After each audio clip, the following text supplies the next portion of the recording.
la segunda parte con don Fernando Guadarrama, así lo vamos a dividir en dos partes. Bueno, porque este celular que tengo, pues está haciendo eso, básicamente. A veces lo ha hecho, a veces no. No sé ni siquiera cuál es su criterio del celular para hacer esto de cortar la transmisión a media, ahora sí que a media transmisión. Pero bueno, estamos platicando con Fernando sobre el 2006. Y bueno, hay una pregunta ahí que le ha hecho Alfonso Morales el Rojo, que me ha mandado un mensaje que ahorita se lo voy a preguntar a Fernando. Pero bueno, estamos en el 2006. ¿Cómo llegó el 2006? Sí. Te estaba yo platicando que el trabajo con los organismos civiles de Oaxaca, en el que me tocaba a mí participar, ya venía desde antes del 2006, ¿no? Mucha gente cree que nosotros empezamos a tocar en el 2006 o que en el 2006 nos nació el interés de participar en la lucha popular y todo. No, o sea, eso venía de atrás y nosotros participábamos ya desde cuando surgió el movimiento zapatista y se armó aquí toda una solidaridad con ellos, igual que se hizo en todo el país y en el mundo, ¿no? Entonces nos tocó estar yendo a Chiapas, participar en el Cinturón Civil de Paz, alrededor de la catedral. También fuimos en el 96 al encuentro intergaláctico contra el neoliberalismo y por la humanidad, que se hizo en los Aguascalientes de los zapatistas, ahí en la selva, y después culminó en la realidad, en este pueblo importante donde han estado asentados los zapatistas, y ahí también participamos. Ahí llegaron jaraneros como Mono Blanco, ahí estuvo el grupo Chuchumbé, ahí estuvo Son de Madera, ahí estuvimos muchos echando jaranas y echando versos. Entonces no fue, lo del 2006 no fue que de pronto nació, sino que ya venía de atrás. ¿De dónde tienes antes de llegar al 2006, de dónde surge o cómo llegas a esta vena social, en lo que haces o no, en tu ideario? No, bueno, pues eso también tiene historia, ¿no? Fíjate que yo sí soy de Veracruz, tengo muchos años viviendo en Oaxaca, pero tengo familia. Por parte de mi mamá, mi tatarabuelo y mi bisabuelo eran de aquí, de la villa de Etla, los Olivera. Y mi tatarabuelo Mariano Olivera, con papeles y documentos que dan fe, fue médico de la Armada de México y peleó con Juárez, peleó contra los franceses. Fue pues, un hombre de su tiempo, ¿no? Después, su nieto, mi abuelo Juan Olivera, el papá de mi mamá, estudiando medicina, se va con los zapatistas, con la tropa de Emiliano Zapata, peleó bajo el mando del general Pacheco, de la coronela Rosa Bobadilla. Ahí estuvo mi abuelo Juan, como estaba en segundo año de medicina cuando se fue a la guerra. Salió con grado de coronel de la tropa zapatista y pues imagínate, ¿no? Mi padre se crió con él, ¿no? Mi padre no tuvo papá y se crió con mi abuelo Juan. Después se casa con su hija, con mi mamá, que estudió historia. Mi padre también era médico social. Él creció con la escuela cardenista, ¿no? Pues, era muy socialista la escuela de Cárdenas, y le tocó ser de las primeras generaciones de médicos egresados de la UNAM que hicieron el servicio social obligatorio, y nos platicaba todas sus historias cuando se fue a la Sierra del Estado de México con Guerrero, a un pueblo minero al que llegaba caminando en mula, y se estuvo ahí como 3 años haciendo su servicio.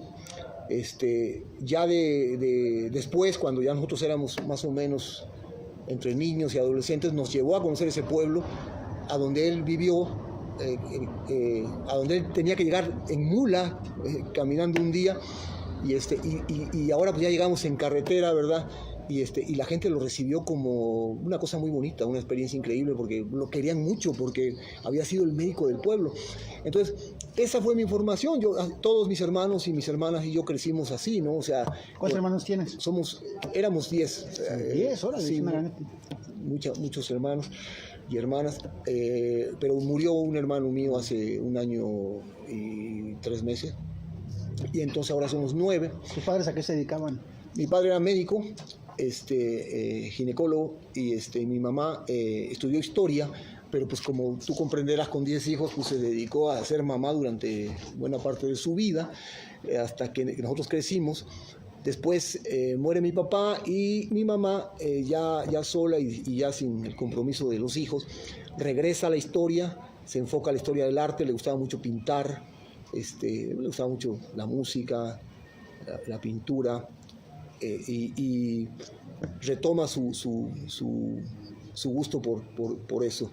Entonces, y nosotros casi nos enfocamos a las humanidades, ¿no? A las humanidades y a las cuestiones. ¿Tus hermanas también son? Sí, ¿Qué profesiones no, pues, tienen? y mis hermanas, sociólogas, periodistas, pedagogas, bióloga, antropóloga, son 6 mujeres en mi casa. Entonces, mi hermano historiador, en fin, siempre hubo una tendencia humanista, social ahí en la casa, ¿no? Y mis hermanas estudian en la UNAM, ¿no? A finales de los años 60, ¿no? Cuando el 68 y luego el 71, entonces eso les toca a ellas, y ellas pues llegaban a Córdoba con todo eso, ¿no? Con la música de esos tiempos, ¿no? Con toda la posición política, ideológica, feministas, socialistas, participaron en todos esos movimientos.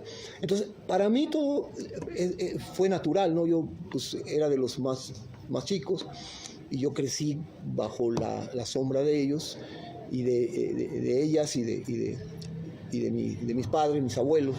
Entonces, yo quería trabajar en la sierra desde que estudié. Yo ya sabía que yo quería ir a la sierra a trabajar, y así fue. Yo salí de la escuela y me fui a la sierra de Zongolica, y después, como te platicaba, pues ya llegué aquí a la sierra de Juárez. Entonces, todo eso se dio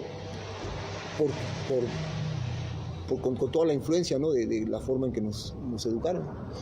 Y luego ahí, como te digo, topé con la cuestión del fandango, topé con la cuestión de la décima, del verso, y yo en realidad nunca me hice la idea de que yo quería ser versador o vivir de la jarana, ¿no? Sino más bien se dio solito ahí, poco a poco se fue convirtiendo en un oficio, en una actividad importante que empezaba también empecé a vivir de eso, y dando talleres con jóvenes, enseñando el verso, yendo a los festivales, con el grupo, con el Tapacamino. ¿Cuándo se funda el Tapacamino? El Tapacamino se funda en el 2005. Empezamos, me acuerdo que participamos en un evento que aquí organizaron en Oaxaca las comunidades de la ribera del río Atoyac, con organizaciones como el INSO, y otras organizaciones civiles. Organizaron todo un movimiento por el rescate del río Atoyac. Hicieron un concurso que le llamaron la canción del agua, y entonces nosotros participamos, metimos un tema con décimas, que se llamó Agua Diosa, y ganamos ahí el primer lugar de ese concurso de la canción del agua en el año 2005-2006, justamente. Y ahí el Tapacamino se empezó, y pues desde ahí ya son 16 años que tenemos de andar ahí tocando.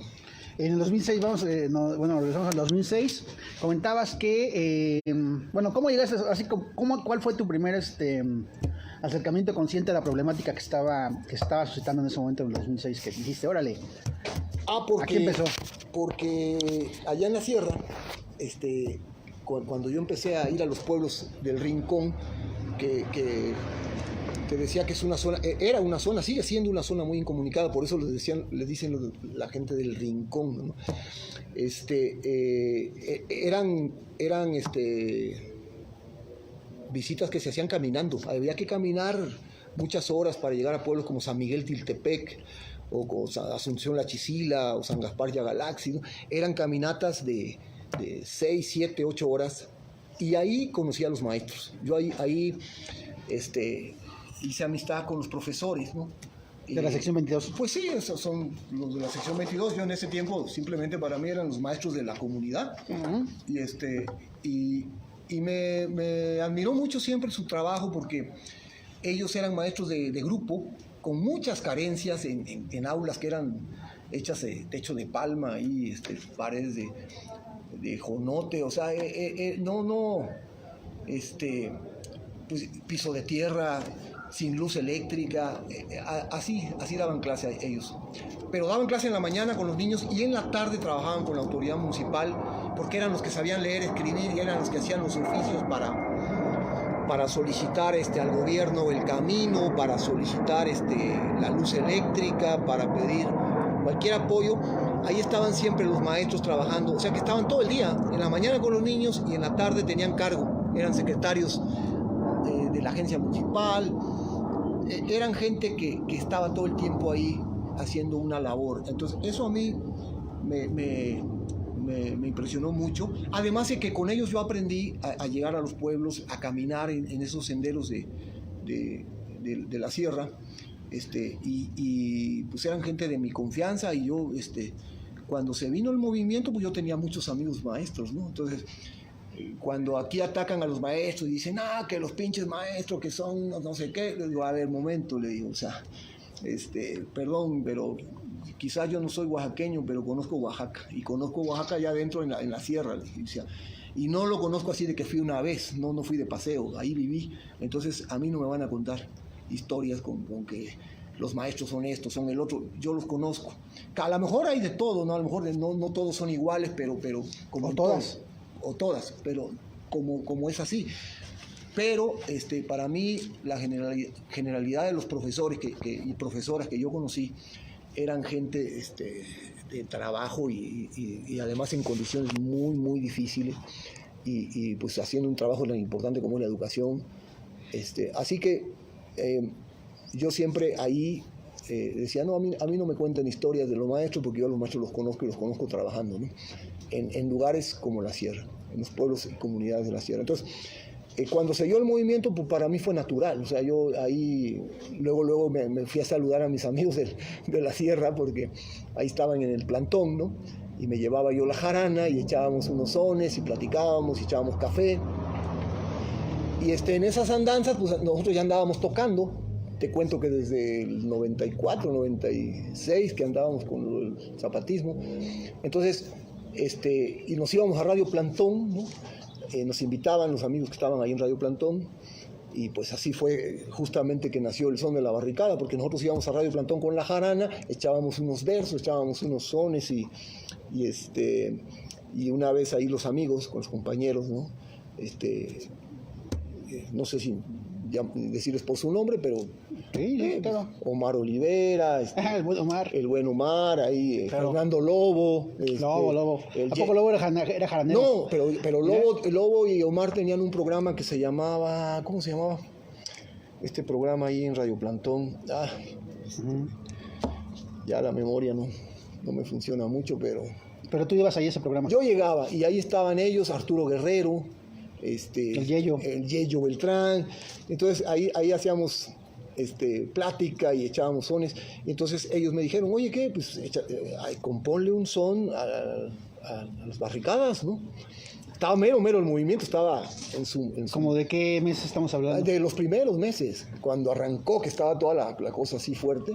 No, en las primeras semanas yo creo que nosotros estábamos ahí participando y ellos fueron los de la idea. O sea, dijeron, oye, pues la próxima que vengas, pues ya tráete un son para las barricadas, ¿no? Digo, pues sí, ¿verdad? Y entonces agarramos y ya nos pusimos a trabajar con esa versada. Yo agarraba un son jarocho que se llama La Gallina, que es un son como rumbita, y yo empecé a hacer décimas, estrofas de 10 versos con la historia del 14 de junio. Pero el músico que tocaba el cello con nosotros, que era un muchacho español, Rodrigo Díaz, que estaba aquí tocando con la Orquesta Sinfónica, él me dijo, a ver, en lugar de décimas, mejor escríbeme la misma historia, pero en cuartetas, ¿no? Para que yo le haga aquí un arreglo, ¿no? Y entonces así le cambié de décima, lo cambiamos a cuarteta, y ya Rodrigo ahí con Tavo y con los demás músicos hicieron el arreglito, musical, muy sencillo, en realidad no hay ningún invento. Es cuando dicen es que yo compuse el son, pues realmente no lo compusimos, o sea, Lo dejaron ir, digamos. pues sí, porque la música no la inventamos nosotros, la música ya estaba, simplemente se arregló. Es un arreglo, no es una composición musical, es un arreglo. Y la letra, pues yo siempre digo que la letra, sí, yo le puse rimas, ¿no? Pero en realidad la historia la hicieron los que estuvieron el 14 de junio en la plaza, ¿no? Nosotros llegamos, me acuerdo. El desalojo, primer desalojo, ¿no? Cuando el desalojo, que después regresó la gente y sacó a la policía, a mí me tocó ya cuando ya había amanecido y me tocó ver cómo sacaron a la policía, eso sí lo vi. Y ahí estuvimos. Entonces, la historia la hizo la gente. Nosotros contamos o cantamos y contamos la historia. El día 14 de junio del año 2006 en la plaza de Oaxaca se puso el mundo al revés. Entonces ya con eso agarras el hilo narrativo, digamos, tú que eres escritor, tú lo sabes, un hilo narrativo muy sencillo y contamos esa historia, la pusimos en cuartetas, se le puso el arreglo musical y sale, ¿no? Lo grabamos ahí con Turbal Pasos, ahí con el buen Turbal, me acuerdo un día que hiciste un programa con Turbal que me gustó mucho, que ahí en su espacio con musical. Y yo no sé si lo puse ahí un comentario, no sé si lo viste, que decía que con Turbal y hicimos la grabación del Son de la Barricada ahí en su estudio. Y por cierto que nunca nos cobró nada. Ya ves que él tenía la influencia de su papá, ¿no? Que también fue Don Heriberto Pasos. Don Heriberto Pasos. Entonces Turbal se encargó de todo, la cuestión del estudio. Rodrigo, el músico, dirigió la grabación, ahí le metió los chelos y le metió digamos que los adornos musicales que hacían falta. Y agarramos esa grabación en un CD y se la llevamos a la flota de Radio Plantón, ¿no? ¿Cómo se llama ese programa? Se llamaba.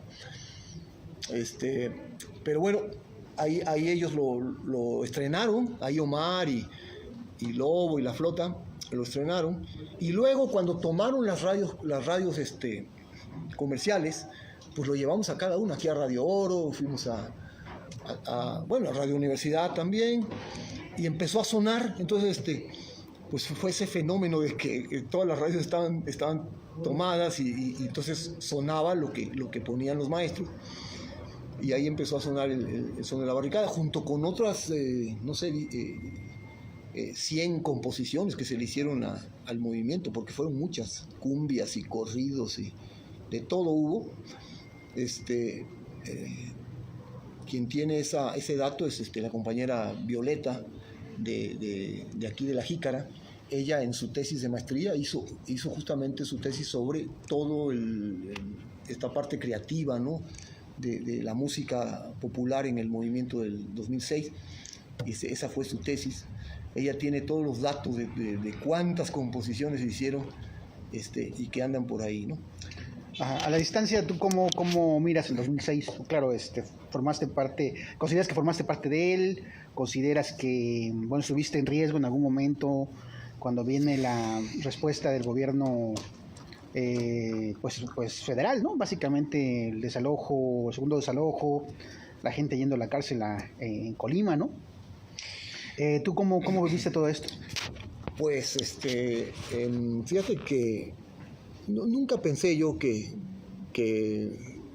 estuviera yo en riesgo realmente, porque pues había muchísima gente mucho más importante en la lista, digamos, ¿no? O sea, sí hubo un momento cuando vino la represión el 25 de noviembre, varios compañeros y amigos se fueron de Oaxaca y me dijeron, salte de ahí. Mis hermanos también me dijeron, oye, vente para acá, ¿no? Salte de ahí, porque estaba la cosa muy, muy fea. Pero yo no pensé que realmente fueran a ir a buscarme. O sea, pues, como que si hubieran tenido prioridades, yo pensaba, así lo pensé, ¿no? Y lo sigo pensando, yo que no estaba yo en su lista, ¿no? O a lo mejor sí, quién sabe, pero nunca me tocaron, nunca. Sí llegué a recibir llamadas, ¿no? Sí llegué a recibir llamadas al teléfono. ¿Te amenazaban? Con comentarios y amenazas veladas y de la que más me acuerdo, que repetían mucho, era cuando... ¿Te acuerdas del barrio del Central? Ahí nos reuníamos muchos de los que participábamos, ¿no? Entonces, me llamaban, yo contestaba y no se oía, no era nadie, pero estaba el teléfono abierto y lo que yo estaba escuchando era una plática que estaba ahí en la barra del Central, con las voces de gente que yo conocía, que estaban ahí. Entonces yo decía, qué raro, se les prendió el teléfono y no se dieron cuenta, ¿no? Eso pensé la primera vez, pero luego lo empezaron a repetir y entonces fueron ya varias veces como diciéndote, mira, aquí estamos con tus cuates y aquí los estamos espiando. Espiando. Yo me lo imaginé así, dije, bueno, ¿qué me están queriendo decir con eso? Pero pues ya no les hice caso a esas llamadas pero eso fue lo que más me preocupó en algún momento, ¿no? Y se lo comenté a los cuates, le dije, oigan, pues por ahí alguien les está prendiendo un teléfono ahí en el Central, así que aguas, ¿no? Se contaban muchas cosas, ¿no? Entre mito y realidad, ¿no? De que decían que en el celular había que apagarlo porque por el celular te escuchaban y ya saben. Pero sí, pues sí, me dio temor, pero no pasó a mayores, ¿no? Yo nunca me fui, aquí me quedé. Y nunca fueron a la casa ni nunca la vi así cerca, ¿no? Pero sí varios cuates míos se fueron en el viaje a Nayarit, ¿no? Y les tocó... Nayarit, ¿no? Fue en Colima, fue Nayarit, ¿no? Cuando fueron encarcelados. ¿Fue en Colima o en Nayarit? Creo que Nayarit, sí, creo que fue Nayarit. Sí, y les tocó ese invierno allá en la cárcel, ¿no? Se la aventaron bien dura, ¿no? Y pues tengo varios cuates que estuvieron ahí y pues estuvo bien cabrón. ¿Y cómo ves el movimiento a la distancia? ¿Cómo ves ese momento en Oaxaca, en la gente que intervino en él, en el movimiento, en la exigencia de tirar a un gobernador tirano, ¿no? En los asesinatos que hubieron, ¿no? La gente que fue asesinada por fuerzas del Estado, la represión, la persecución. ¿Cómo lo ves a la distancia? No, bueno, o sea, ahí yo creo que, pues, para mí fue natural lo que pasó, la reacción de la gente en contra de Ulises Ruiz. Desde el principio, desde que empezó con problemas, ¿no? Cuando empezaron a tirar los árboles del Zócalo, no sé si te acuerdas, quisieron hacer una remodelación ahí. Lo hicieron como París, ¿no? La querían dejar. Sí, pero se empezaron a caer los árboles y desde ahí empezamos nosotros también a participar ahí, mucha gente, para defender el Zócalo. Y se veía venir lo que pasó y el tipo, pues, con muy poco tacto, ¿no? O sea, un tipo, pues, ¿qué te puedo decir que no? ¿Qué te puedo decir que no se haya dicho ya, ¿no? De Ulises Ruiz, ¿no? Pero pues el movimiento fue, para mí, es el movimiento más grande en el que me ha tocado participar. O sea, nunca se me va a olvidar esas marchas en las que íbamos, no sé, 700,000 gentes o más. Dicen que alguna vez que venimos desde allá por Hacienda Blanca para acá, desde este monumento... ¿Monumento a la Madre? No, más allá. ¿Monumento Juárez? Creo que sí.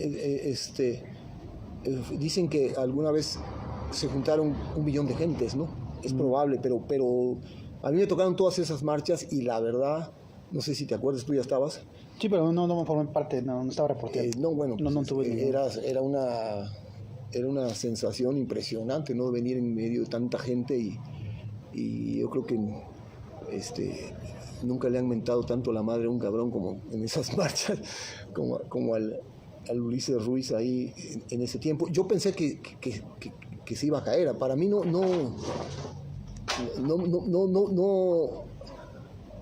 se me hizo muy difícil aceptar que el tipo no cayó, ¿no? Y que dije, puta, este cabrón, ¿quién lo sostiene? Pero bueno, ya después que, como dices tú, a la distancia, ¿no? Que cuando ves para atrás y dices, no, bueno, esas negociaciones tuvieron que ver también con lo que estaba pasando a nivel nacional. ¿Te acuerdas que que estaba entrando Calderón, ¿no? Con una elección muy discutida, ¿no? Fraude electoral. Con un fraude, con un margen de diferencia muy pequeño con López Obrador.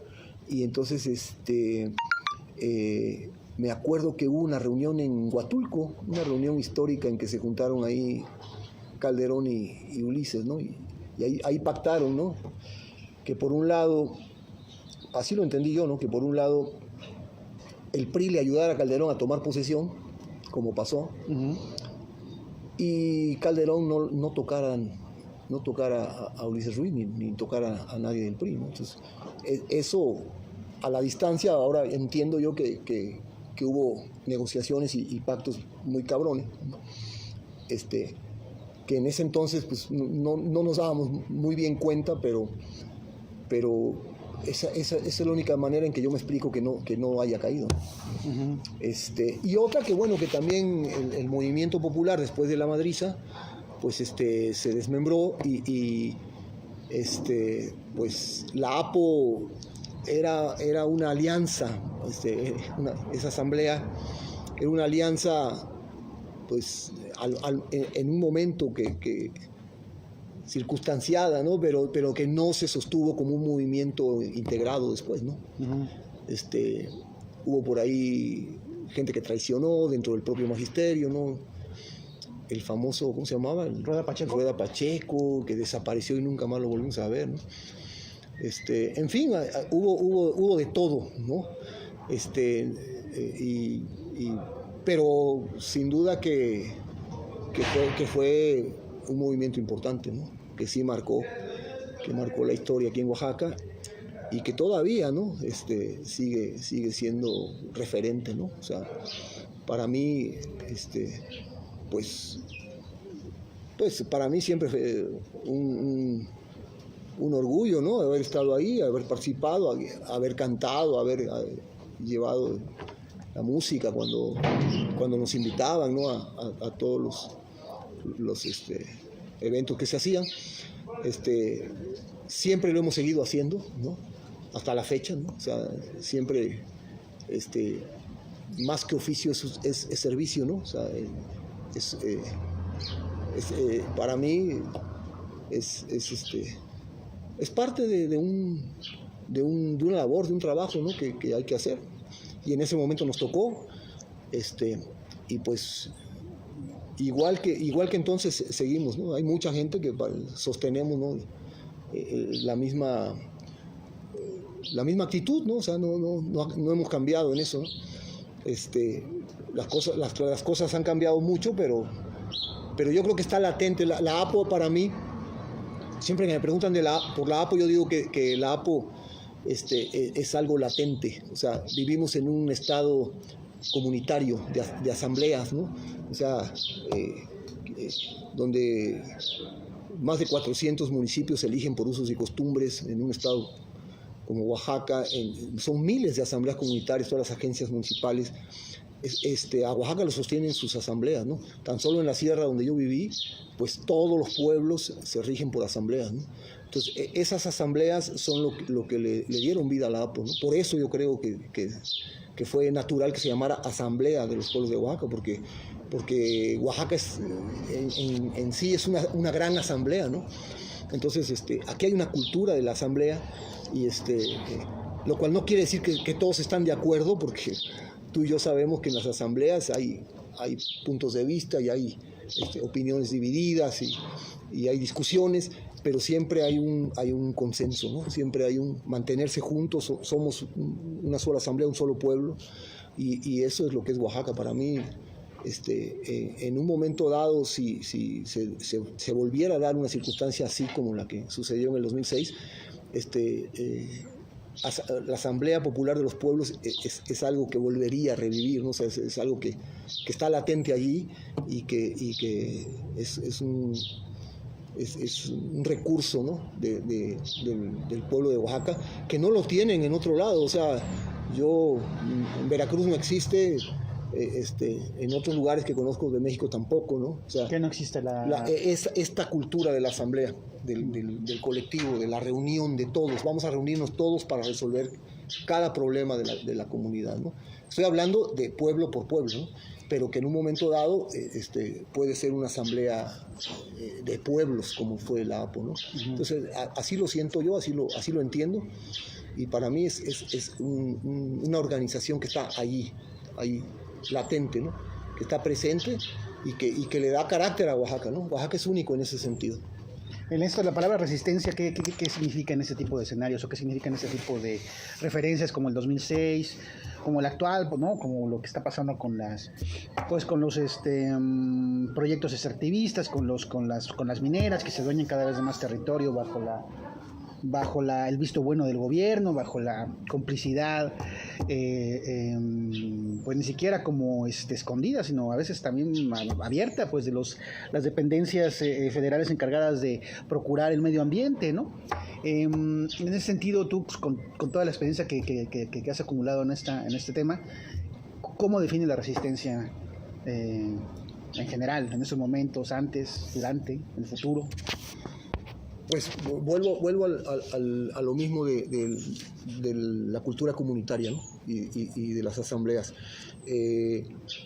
No puedo hablar por todo Oaxaca porque no lo conozco, no sé exactamente qué es lo que está sucediendo en la Mixteca o en la costa, en el Istmo un poco más, porque sí tengo amigos que están ahí participando en la resistencia, pero me parece que la sola presencia de las asambleas comunitarias y otro hecho muy importante, que es la cuestión de la tenencia de la tierra.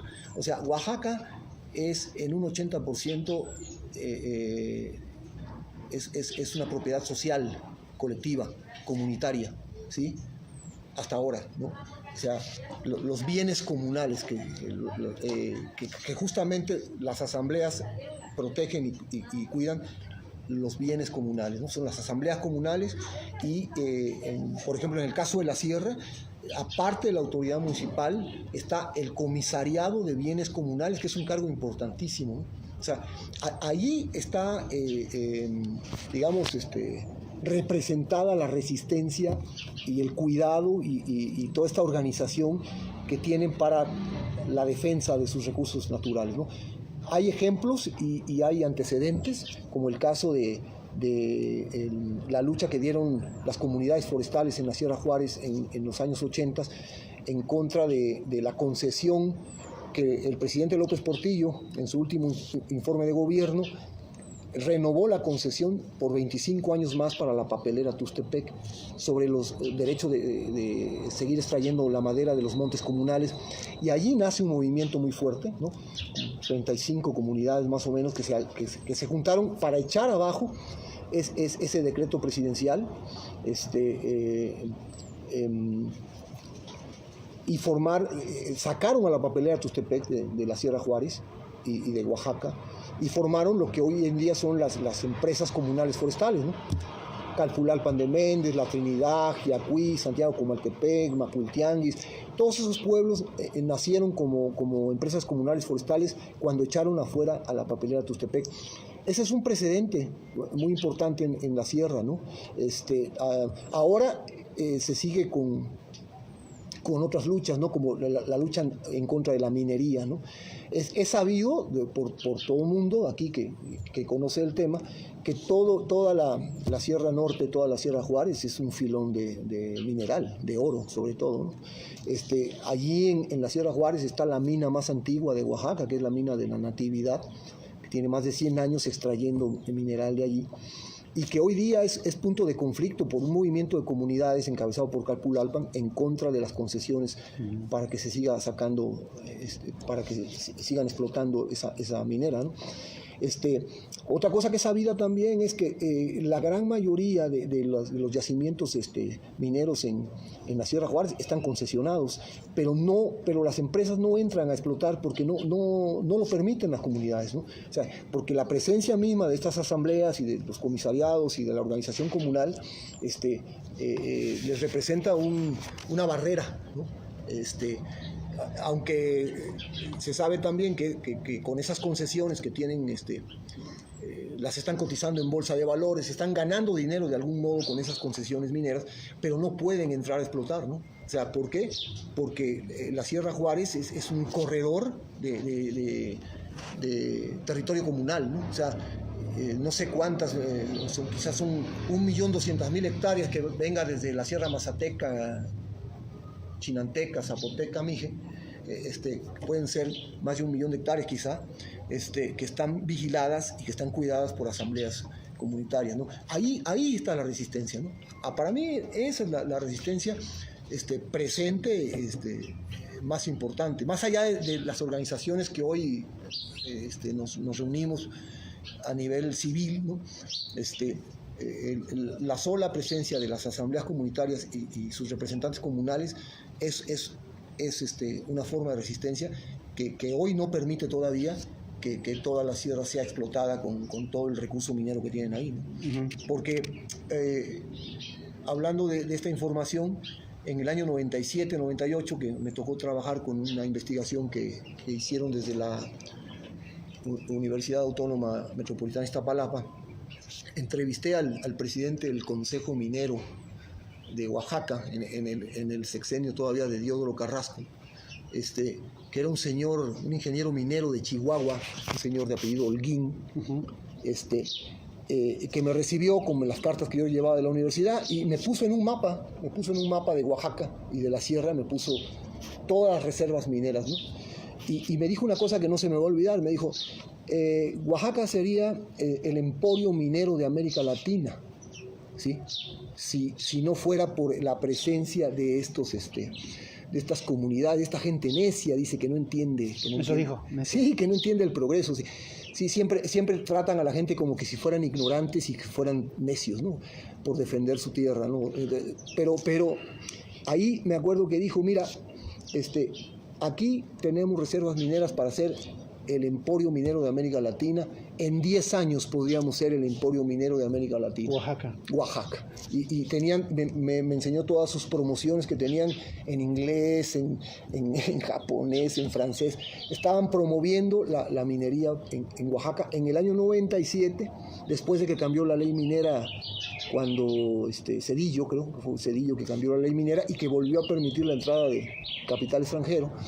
Entonces estaban promocionando la minería en Oaxaca. Pues pasaron los 10 años que decía ese señor, y ya han pasado 10 años más, y ya van a pasar 30, y Oaxaca no es el emporio minero de América Latina, y no lo es por la resistencia. Porque hay una resistencia permanente, fija, que son estas asambleas comunitarias. ¿Tú crees que esa resistencia puede ser vencida, que realmente lleguen a su propósito? Mira, en 30 años. Hay regiones más fuertes y hay otras un poco más frágiles, ¿no? O sea, por ejemplo, la cuenca del Papaloapan la veo más frágil, por ejemplo, el Istmo, ahorita ya más fraccionado. Con el tren transísmico, ¿no? Pues sí, me refiero más fraccionado en territorio comunal, ¿no? O sea, sí, sería interesante revisar un mapa comunal de Oaxaca, ¿no? O sea, ¿dónde está por supuesto que la fuerza más importante del territorio comunal está en la Sierra Juárez, ¿no? Sí. En la Mixteca, en partes sí, en partes no, ¿no? Aquí en los valles centrales desconozco realmente, ¿no? Pero no creo que sea para mañana que van a dividir a los pueblos, ¿no?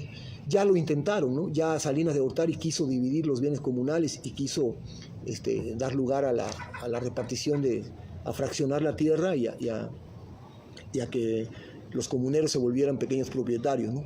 Ya lo intentaron y lo van a seguir intentando, ¿no? Pero no lo veo para pronto, ¿eh? No veo que pronto pudiera ser debilitada toda esa barrera, ¿no? que representan las comunidades de Oaxaca, ¿no? Con sus asambleas y con sus terrenos comunales, ¿no? Uh-huh. Ahí está, me parece que es el factor, ¿no?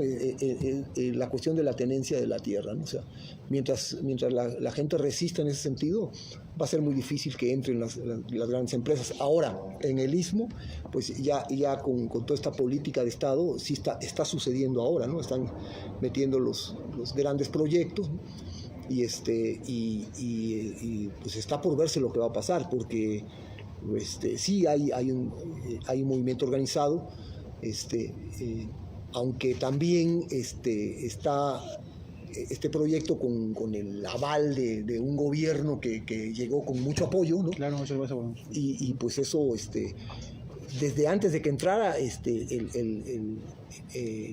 el actual presidente ya estaba hablando de ese proyecto, igual que el del Tren Maya, ¿no? Ya tenían muy claro que tenían ese proyecto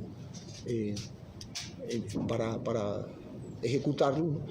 Y pues ha sido como su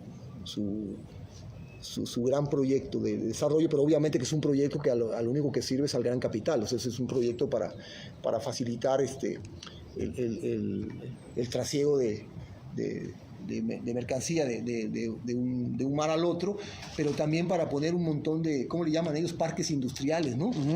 Parques industriales que van a ser corredores, ensambladoras, fábricas. Están invitando al capital a que invierta allí para convertir a todos los ismeños y a los migrantes de Centroamérica en obreros de esas fábricas, y pues esto va a traer un cambio cultural y un cambio social muy fuerte, ¿no? Ahí sí, por ejemplo, en esa zona ya lo veo más real, ya lo veo más cerca, ¿no? Ahí está sucediendo ya ese despojo, y ahí sí la resistencia la veo más frágil. ¿Crees que este gobierno de izquierda que se comenta también federal ha de alguna manera desmovilizado a la gente? Que bueno, también la pandemia, ¿no? ¿Tú cómo ves? ¿Cuál gobierno de izquierda? Sí, bueno, el que se supone que es Obrador, ¿no? Bueno, porque así se sigue anunciando como el gobierno de izquierda. Pues que este país necesitaba. Sí, bueno. Mira, lo que pasa, como lo que pasa en México, como lo que está pasando en Oaxaca, es que te ponen, es una democracia que te da a elegir entre 3 o 4 personajes o personajas que no te dan opción. O sea, era Obrador o era el Miade o Anaya o sea, y aquí, por ejemplo, en Oaxaca, hoy en Oaxaca, aquí nos están poniendo, ¿no? Salomón el candidato de Morena, por favor, ¿no? Es un muerto vivo, ¿no? O sea, el tipo no sabe ni hablar. O sea, dice que es serrano, pero yo viví en la sierra y yo ni lo conozco, ni nunca oí hablar de él, ¿no? Resulta que es un tipo que lo que tiene son negocios con gentes por aquí y por allá, intereses y eso, pero ese es el candidato. ¿Y los otros quiénes son? Los otros son peores. Entonces dices, bueno, pues qué democracia, ¿no? Tan jodida, ¿no? Que te dan a elegir entre los mismos, ¿no? La misma porquería. Entonces dices, bueno, aquí Obrador llega siendo como la única opción posible, ¿no? Y el tipo se presenta como de izquierda y habla del neoliberalismo como algo ajeno, pero sus proyectos son neoliberales, ¿no? O sea, el proyecto del transísmico, ¿qué cosa es? O sea, ¿cómo me lo explica, no? Si es un proyecto del capital internacional, no es un proyecto nacionalista, ¿no? O sea, en fin, yo no lo veo como un gobierno de izquierda, ¿no? Lo veo como un tipo que llega en una alianza con negociaciones, con un montón de gente y que forma un gobierno, pero con intereses y con compromisos, ¿no? Entonces, en fin, no. Entonces, bueno, me acuerdo que, bueno, ya finalizando, hiciste en el Facebook, en redes sociales, compartiste una opinión que tenías sobre Adelfo Regino, ¿no? La persona que ahorita dirige el Instituto Nacional Indígena. Bueno, creo que no se llama así, pero ya no se llama así, pero bueno, es el que dirige esta onda. A lo que voy, bueno, es que fuiste bastante crítico, decías, bueno, acuérdate de Adelfo cuando en el 94, ¿no? Cuando formaste parte de un Congreso Nacional Indígena, algo así, llegaste a la tribuna y hablaste sobre esto y sobre la justicia para los pueblos originarios y ahora esto. ¿Crees que de repente esto puede ser como una cuestión común en estos líderes sociales que de repente años después, décadas después, acaban sirviendo a lo que tanto criticaron o a lo que juraron combatir siempre? ¿O tú cómo lo ves? No creo que Adelfo Regino haya jurado combatir el poder.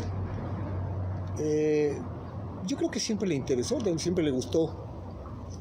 De otra manera, pues cómo, ¿no? O sea, siempre le gustó el protagonismo, ¿no? Yo lo conocí justamente en los años del zapatismo, en esas reuniones de organismos civiles, cuando llevábamos ayuda a Chiapas, cuando el primer Congreso Nacional Indígena, bueno, lo que después fue el Congreso Nacional Indígena, en la primera reunión que tuvieron en Oventic, en los Altos de Chiapas, justamente en el año 96, antes del Intergaláctico, acá en la sierra se hizo una colecta de apoyo para esa reunión nacional de pueblos indígenas, y se mandaron 12 toneladas de ayuda de maíz que se recolectaron en los pueblos del Rincón, y fuimos para allá. Ahí conocí a Adelfo, porque Adelfo era parte de la representación de la Asamblea de los Pueblos Mijes, y apareció y llegó y se subió digamos que al carro también con esa ayuda, pero con una posición que no nos gustó, porque él como imponiendo a un representante que ellos querían que fuera a entregar la ayuda, cuando toda la ayuda la habían recogido en la Sierra Juárez, y era la UNOSJO y los representantes de la UNOSJO los que iban a llevarla. Ahí fue el primer disgusto con Adelfo, porque no me gustó su forma, ¿no?, de llegar de última hora y querer decidir, ¿no?, sobre un trabajo que se había hecho de muchos meses, ¿no? Entonces, ahí estuvo Adelfo cuando se hicieron las consultas, la famosa consulta de las 4 preguntas zapatistas, que fue a todos los municipios del país. Aquí nosotros hicimos esa consulta con ellos, los recibimos y fuimos con las delegaciones zapatistas a cada una de las regiones. En mi caso me tocó al rincón de la Sierra Juárez, justamente. Por eso es que cuando vino eso que tú dices, de ese Facebook, ¿no?, de que esa foto de él en el Congreso, me llamó la atención, porque estaba él, no estaba en el Congreso, fue cuando hicieron la consulta esta para lo del Tren Maya, ¿sí?, que él avaló y le entregó en una mañanera, le entregó a López Obrador un paquete de actas, ¿no?, y diciéndole: aquí está el aval, aquí dicen los pueblos mayas que avalan el proyecto del Tren Maya. Pero fueron asambleas muy polémicas, ¿no? O sea, fueron asambleas como que con mucha rapidez, con poca información.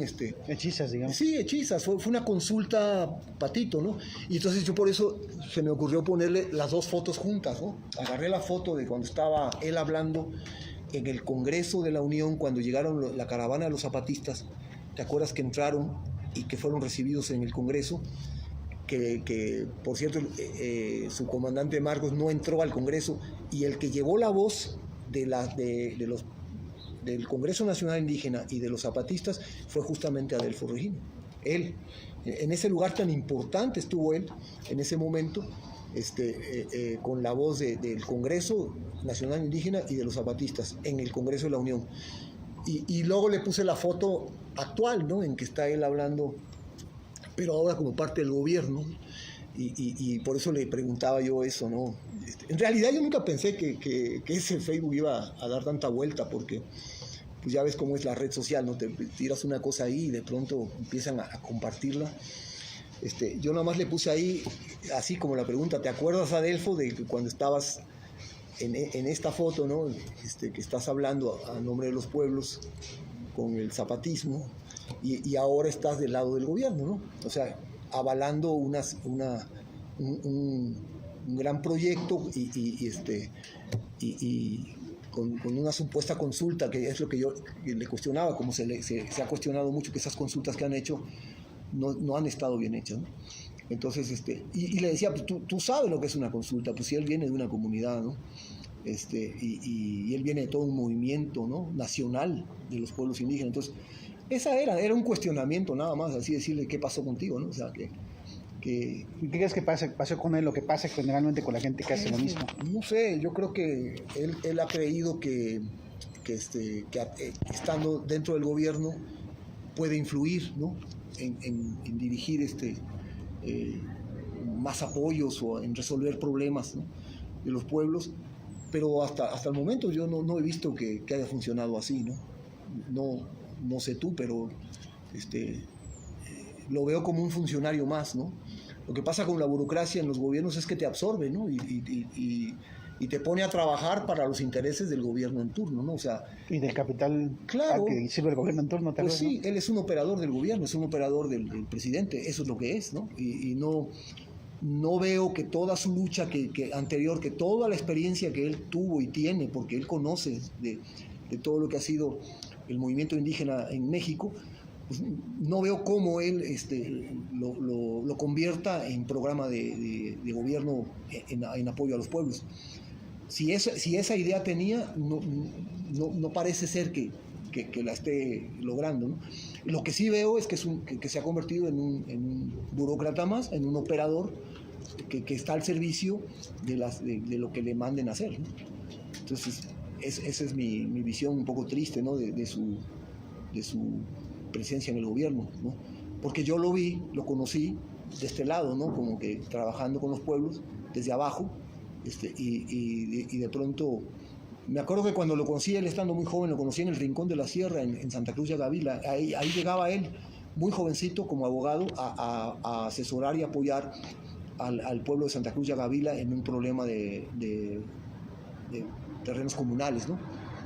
Con la comunidad de Ixtlán, porque la comunidad de Ixtlán tiene una historia muy terrible, ¿no? Con todas las comunidades del Rincón. Han despojado de muchos terrenos comunales, boscosos, a una cordillera de pueblos ahí, y que no han tenido manera de defenderse, ¿no? Entonces, ahí estaba Adelfo Regino, ahí lo conocí, estando de ese lado, ayudando a las comunidades, y de pronto, pues hoy día, pues es el director del Instituto Nacional de los Pueblos Indígenas, y tiene un cargo en la burocracia del gobierno que como te digo, lo veo simplemente como un operador más, ¿no? de los proyectos y de las políticas que le dicta la presidencia, ¿no? Ok, pues ahora sí que finalizando, entonces digamos que podemos suponer que el discurso indígena de parte del poder siempre será absorbido para dar la vuelta y hablar sobre inclusión, pero en realidad es explotación, o hablar sobre justicia, pero en realidad es robo, ¿no? O hablar sobre retribución, pero pues en realidad es agandalle, ¿no? En ese sentido, tú confías, bueno, creo que ya lo respondiste, ¿no? Pero los pueblos indígenas, a lo que voy es que los pueblos originarios están lo suficientemente cuestionados y conscientes y deseosos y de seguir resistiendo, y además no solo de resistir, sino de poner también pues no sé cómo decirlo, como una contranarrativa, pues, ¿no? Que también tal vez algo que se debe empezar a buscar hoy en día, las contranarrativas, contra esas narrativas del poder, ¿no? En Oaxaca, bueno, tenemos este caso en Oaxaca que es básicamente la gentrificación y cómo nos dicen que la gentrificación pues es el progreso y es el trabajo para todos, pero en realidad pues nadie tiene trabajo y la vida está más cara y solo los extranjeros o la gente con dinero que viene de, no sé, los grandes estados económicos del país, no sé, la Ciudad de México, Monterrey, en fin, puede pagar ese tipo de cuestiones que hoy se ofrecen y se ofertan en Oaxaca, ¿no? Esos tipos de servicios. A lo que voy es cómo llegar a esas contranarrativas, contra esa narrativa del capital y contra esa narrativa de la expansión económica, contra esa narrativa del progreso, como disfrazado, mejor dicho, del robo disfrazado de progreso, del despojo disfrazado de progreso, y que parece que es lo de hoy, pues, ¿no? O sea, que es como figuras como Obrador, pues, ¿no? O sea, como gente que se asume como padre de todo el país y que dice, pues yo sé lo que a ustedes les conviene porque yo soy acá, casi vengo bajando del cielo. Entonces, en ese sentido, cómo mantener esa cohesión y esas contranarrativas y además también en un sentido pues festivo, ¿no? Como lo que tú haces con los versos, con las versadas, con también la onda lúdica, ¿no? ¿Es posible? ¿Cómo lo visualizas? ¿Y hacia dónde ves que van todas las cosas que hemos platicado hasta ahorita? ¿Me das chance un momentito antes de contestarte? Sí. ¿Podemos hacer una tercera sección? Ajá, sí, claro. ¿O te aguanto acá? Sí. Bueno, ahorita regresa Fernando, va a hacer una cuestión aquí. Entonces, pues sí, es que es una situación muy complicada la que vivimos hoy en día. Porque pues un saludo al Rojo, si nos está viendo el Rojo. El Rojo nos mandó una pregunta, Alfonso Morales, unos versos para la banda finalmente. Si ahorita que regrese el señor Guadarrama, le vamos a pedir unos versillos para la bandilla. Alfonso Morales, unos versos contranarrativos, exactamente, Alfonso Morales. Ya le dije a Guadarrama que querías que le preguntara que por qué le dicen el Guadarrambo, y como que no se mostró muy entusiasta con esa pregunta, con responder esa pregunta. Bueno, te lo aviso para que no te sorprenda que no haya una respuesta sobre eso.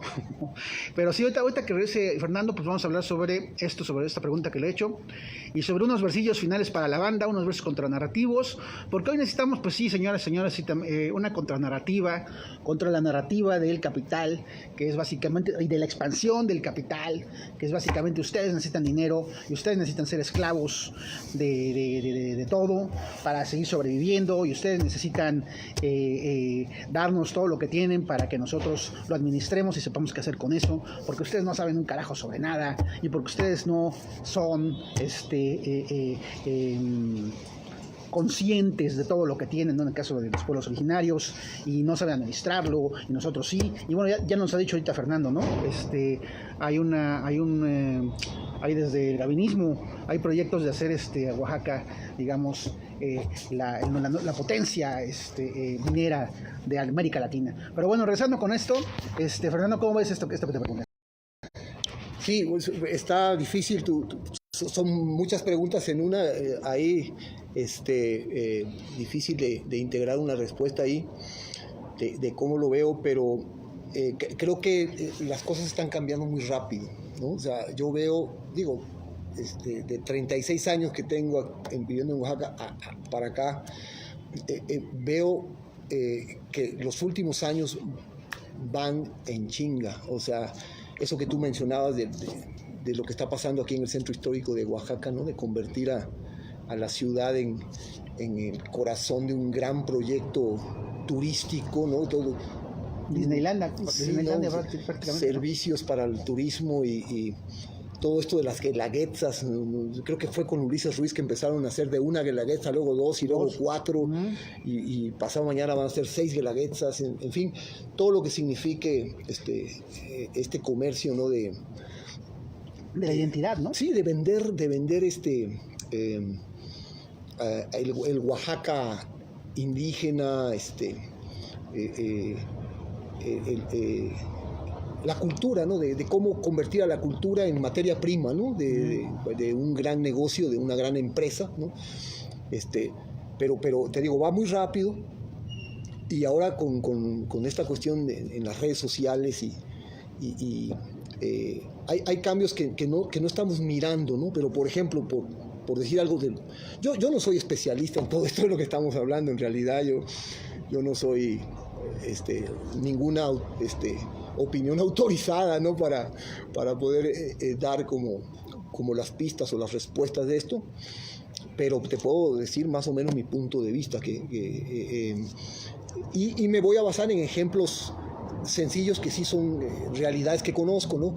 Por ejemplo, esta cuestión de la que hablábamos, de la comunalidad y de los bienes comunales, es una frontera en constante riesgo, ¿no? La frontera entre la propiedad privada y el terreno comunal. Lo vemos en San Felipe del Agua, lo vemos en El Ejido, Guadalupe Victoria, lo vemos en cualquiera de las comunidades.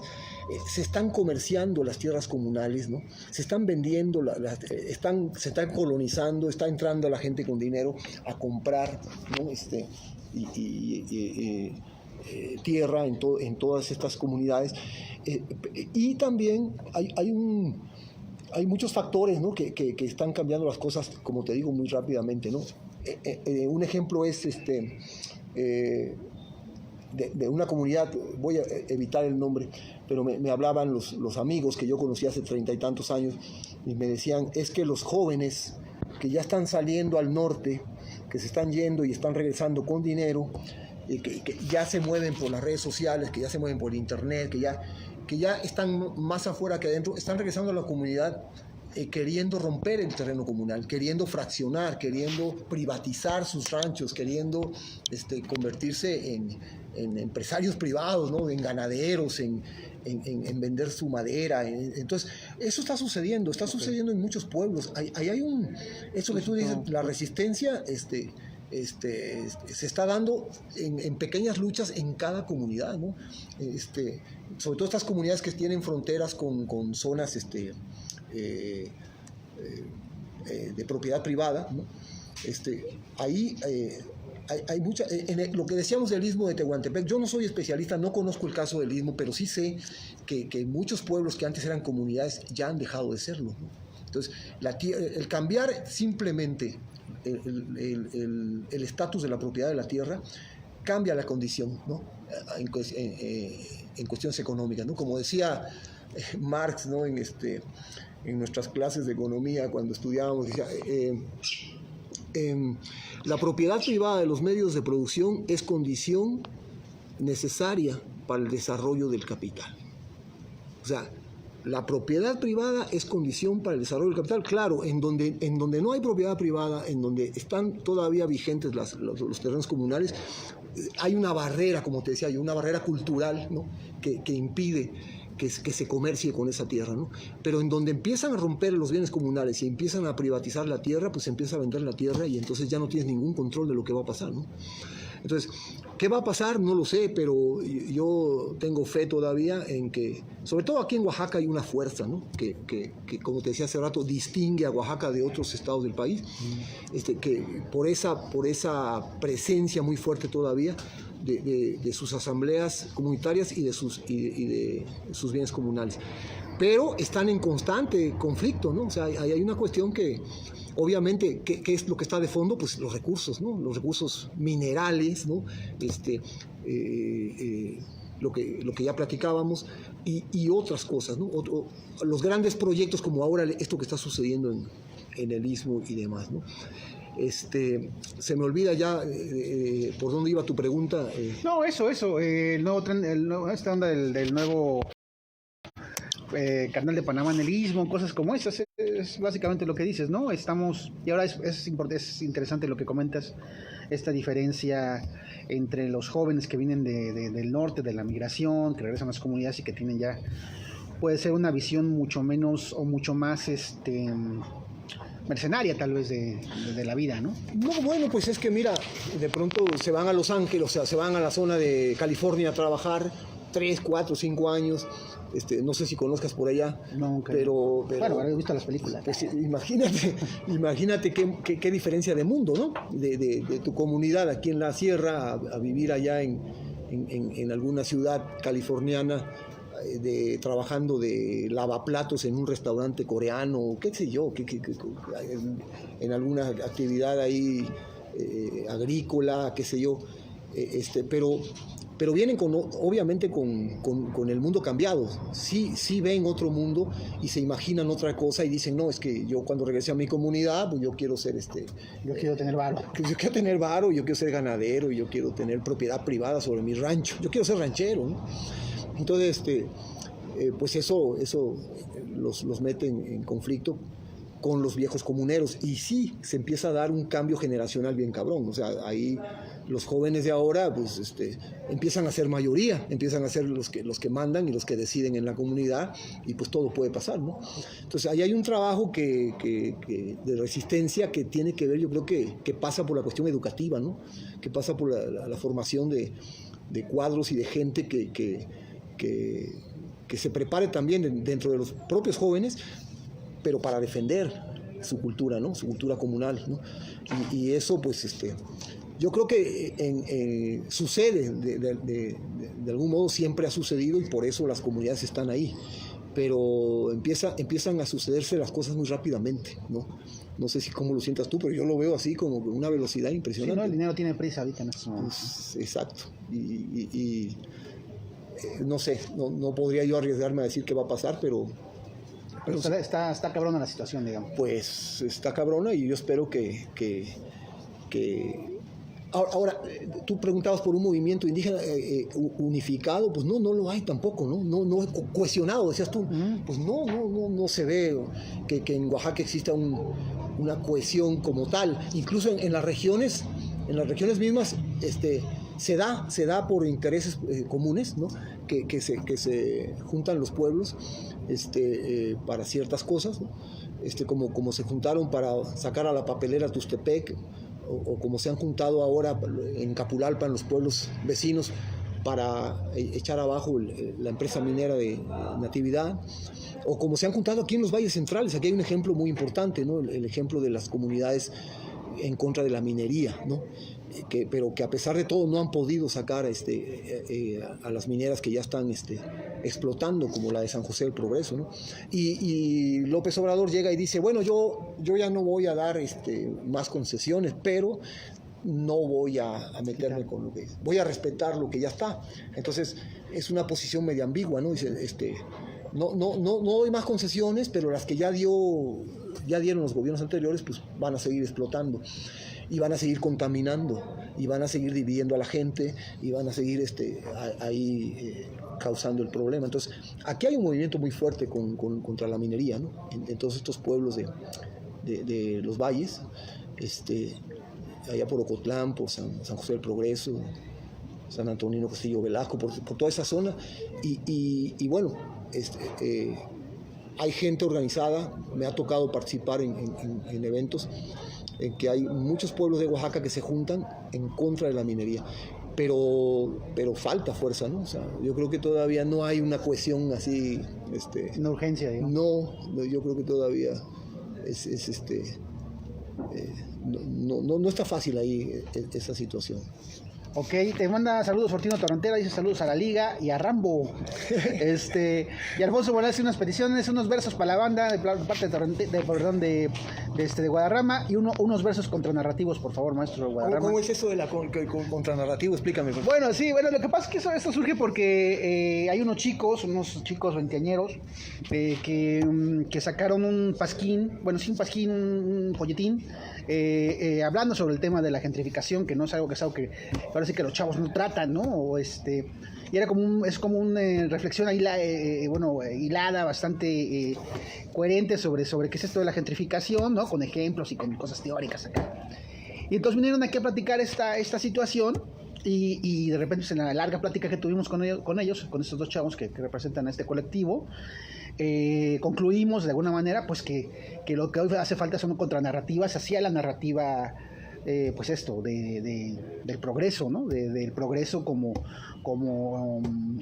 pues el progreso como robo, el progreso como desaparición de la identidad, el progreso como unificación, el progreso como aceptar entonces la esclavitud como un lugar normal, ¿no? El progreso como rendirse ante las lógicas del gran capital que marca que básicamente pues no todos, tiene que haber señores feudales para que haya esclavos, tiene que haber esclavos para que haya señores feudales. Entonces por eso hablamos ahí como de empezar a diseñar contranarrativas, y que bueno, en ese sentido el escrito, el folleto que estos chicos reparten, ¿no? El fanzine lo llaman, el fanzine que reparten y que bueno, que venden, porque también se tienen que mantener de algo, pues es eso, ¿no? Un ejemplo y un intento y un acercamiento a una búsqueda de una contranarrativa hacia lo que nos imponen hoy en día, que básicamente es pues esto, ¿no? Que básicamente hoy el gran capital, y digamos tal vez en el mundo, está como muy concentrado o muy interesado en que todo sea pues una variación de una película de Walt Disney, ¿no? Y que Disney conquista el mundo, porque entonces en ese sentido, pues todas las grandes intereses económicos que están alrededor de Disney, que son una planadora, pues conquistarán todo y lo tendrán todo. Entonces por eso en ese sentido hablamos de contranarrativas. Pero bueno, ¿cómo ves unos versitos para la banda finales? Sí, a ver, me voy a acordar de alguno de los viejitos y de ahí me agarro para que decíamos de Oaxaca, de esto que estás diciendo, de convertirlo en mercancía, ¿no? Tierra diosa del maíz y virgen del Carmen alto, hoy toneladas de asfalto nos ocultan tu raíz. Te venden en tu país como venden a tus hijos que solos, sin tus cobijos, resisten en el dolor. Te han convertido en folclore y en negocio de los ricos. Hoy nos venden fantasía en el mundo del dinero. ¿Sí? Oaxaca para el extranjero. Esa es su sinfonía, ¿no? Quieren hacer día con día una tierra fraccionada, ¿sí? Por ahí va mi versada. Por lo que es más esencial, defender lo comunal, eso sería prioritario, eso sería necesario, ¿sí? Eso es lo más importante, pues de ahora en adelante se nos viene el mundo encima, ¿no? Y busco y no encuentro rima que me ayude a defender mi tierra contra el poder de la gente enriquecida que negocia con la vida, que arrebata, que despoja, y quisiera una marea roja de gente comunitaria, ¿no? La defensa es necesaria, ¿sí? La lucha, la resistencia, el hacer mucha conciencia para que nos demos cuenta que el dinero con su renta no es nuestra solución, ¿sí? Tenemos un corazón que está ligado a la tierra. Por eso hoy nuestra guerra es contra el capitalista. Por eso soy zapatista, por eso pienso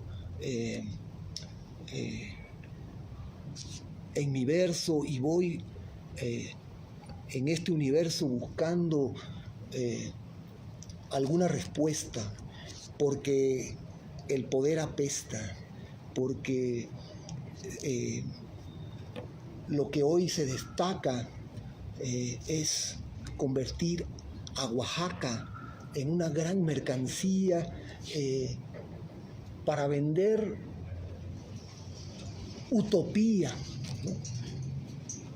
Hablando del desarrollo, ¿no? Mas nos tienen en un hoyo, así como bien decías, ¿no?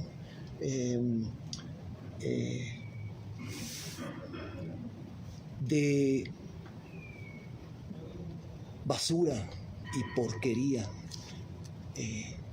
Convierten nuestra cultura en ese afán de locura, de querer venderlo todo y dejarnos en el lodo, con el mundo dividido, ¿sí? Le apuestan hoy al olvido, pero tenemos memoria, y esta declaratoria que en verso yo aquí comparto es que habrá un nuevo parto, otro nuevo nacimiento, y vendrá otro momento en que las comunidades regresen a otras edades y nos traigan tradición y nos traigan otro son y nos traigan la memoria, y será la propia historia nuestra propia solución. Muy bueno, muchas gracias, Fernando, muchas gracias. esta entrevista y pues gracias por venir a la Liga Revueltas y espero que te haya gustado la experiencia. No, está muy bueno, gracias. No, yo no agradecí al principio, no agradecía a todo tu auditorio. Todo mi auditorio. Ahora que me invitaste me metí a revisar la Liga Revueltas y en otras entrevistas ahí encontré a Tania Chan, a Fernando Lobo, a Tania. ¿Es Tania la poeta mixteca? No, Nadia. Nadia López. En fin, ¿no? Y me gustó este trabajo que haces de la manera más sencilla, así con tu teléfono en la mano, sin tanta producción. Porque no hay, pues no tenemos con qué, pero mi respeto para. Pero hay ideas, ¿no? Hay ideas y no, hay cuestiones. Hay contenido. Lo importante es que hay contenido y hay intención y te agradezco mucho por tu trabajo y por la invitación también. Vale, pues gracias a Fernando Guadarrama. Pues nos seguimos viendo. Mañana viene La Diabla, hasta luego, una estandopera, joven estandopera oaxaqueña que nos va a divertir, también nos va a hacer pensar y también nos va a partir la madre. Gracias por vernos y nos vemos mañana.